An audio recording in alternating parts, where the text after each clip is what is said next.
Well, welcome back, and thank you very much for staying with Cas Quiz. Now, our celebrity guest for today is someone that I'm very excited about because he is a seasoned broadcaster. Now, if you ever have the opportunity to sit on the opposite side of the table from him, you better do your homework because when he asks questions, there are no holds barred. Recently, he captivated audiences with his hit show, which deals with social-political issues, Jigsaw. Please welcome Gbenga Aruleba, the one and only.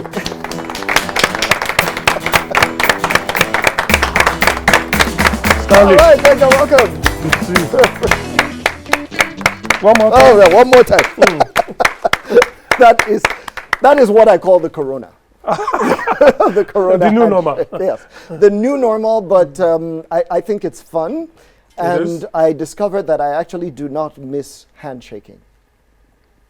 Because handshaking is a very good way for germs to be passed, and I think that we're all healthier for it. So a few good things have happened. But Gbenga, I would like to ask you how you Jigsaw, your recent program that has really got a lot of people talking.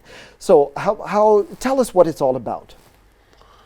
Well, before Jigsaw, there was Focus Nigeria, and of course, you know, the internal restructurings and all of that. So I wasn't comfortable just doing background work, so I decided to come up with Jigsaw. Of course, Jigsaw is a puzzle, and Nigeria itself is a puzzle. So we try to pick one aspect of Nigeria at a time, look at all the puzzles, and how to put it together to form a whole. The whole means find a solution to an identified problem. And in Nigeria, that must be very tough. So is. how frustrating do you find it as a talk show host, dealing with the Nigerian problems every day? How does it affect you emotionally, psychologically, and otherwise?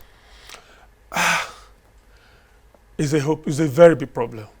You pick an issue, you hit and hit and hit. At the end of the day, it's like nobody's listening.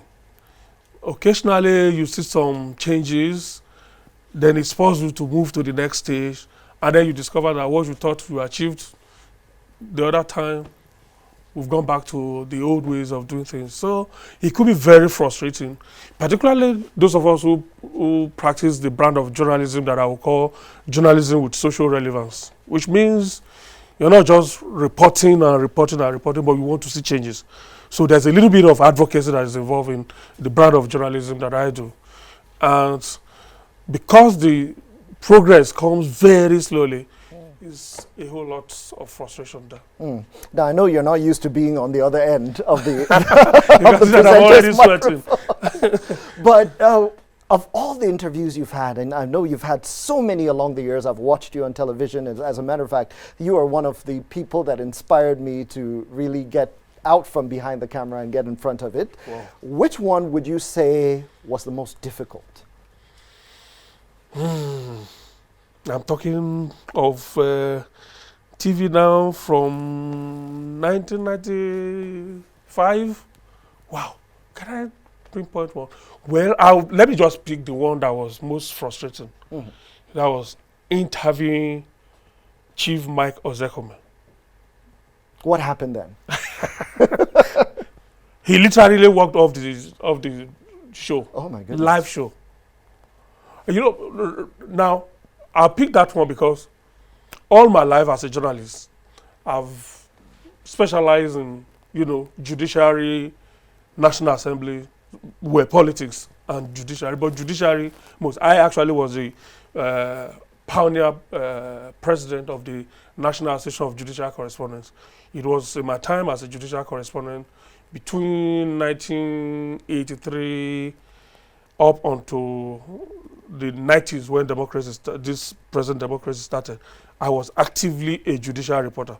So not being a lawyer, but I can say that I know law probably more than so many lawyers, including very senior lawyers. Most of the cases they will cite today, I probably covered them from scratch, from the High Court. So it had to do with law. And I took a position, which was very unusual of me, took a position, call it devil's advocate. and he didn't like it. And I knew he was very wrong on most of his postulations. And then he also didn't like it. He knew that I was right, but he had come on that program to defend a particular interest. And that was the frustration for him, because I revealed publicly that this was the interest he had come to represent. And so he was defending that interest, not defending the position of the law. And at the point, he got angry and you walked off the set. Walked off the set. What did you do then? This is live television now, and everyone is watching across the country. I can tell you that because the establishment too also had an interest in that particular issue, it wasn't funny for me. I was actually suspended. I was sent on suspension for that particular edition of the program. My chairman wasn't happy. He insisted that I must be suspended, the program must be yanked off, and that happened. And then I remember I walked up to his office and I told him that, you know, this case is ongoing. This case will come up at the Supreme Court very soon. And I'm staking my professional reputation on this case. If the Supreme Court ruled against the position I had, which I tried to push on that program, I will not only resign from here, I will also stop practicing journalism. And a month or so after, the Supreme Court ruled, and all the points I tried to push across were exactly what the Supreme Court upheld. Fantastic. That was my saving That was a grace. vindication for you. Well, let's give Gbenga a big round of applause. Well, you know how the game works. All right, question 1. What does the acronym SARS stand for? A, Special Army Racist Service. B, Special Anti-Robbery Squad. And C, Security Against Rape Society.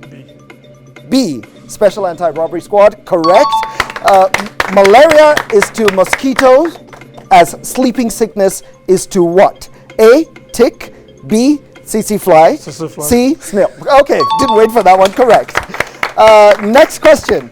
Which of these is not a primary color? A, green. B, yellow. And C, red. Yellow? That's wrong, unfortunately. Let's move on to the next question. What shuts automatically to protect the eye from possible danger? A, the iris. B, the pupil. C, the eyelashes. And D, the eyelids. The eyelashes? No, that's not Eyelids. correct. And Eyelids. but unfortunately, we have to go with your first answer, and your time is up. But you have gotten 3 questions right. 3 questions right, and that wins you 150 cash protection packs for the IDPs and for the orphanages. So it's been great. So you look forward to that. Why did you pick this particular charity? Not too long ago, I was part of a movement to 2 IDP centers in Abuja.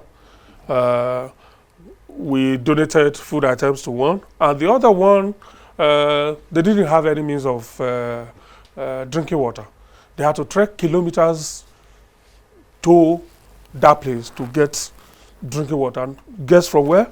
From a stream.